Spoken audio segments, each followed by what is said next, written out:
लोग हर मोड़ पे रुक रुक के संभलते क्यों हैं।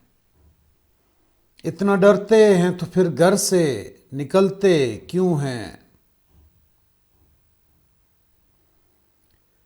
मैकदा ज़र्फ़ के मायार का पैमाना है।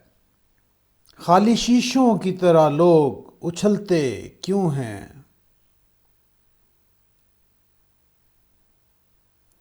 मोड़ होता है जवानी का संभलने के लिए, और सब लोग यहीं आके फिसलते क्यों हैं।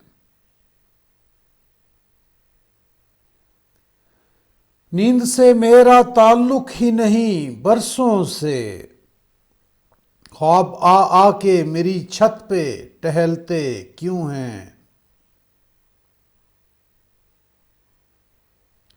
मैं न जुगनू हूं दिया हूं न कोई तारा हूं, रोशनी वाले मेरे नाम से जलते क्यों हैं।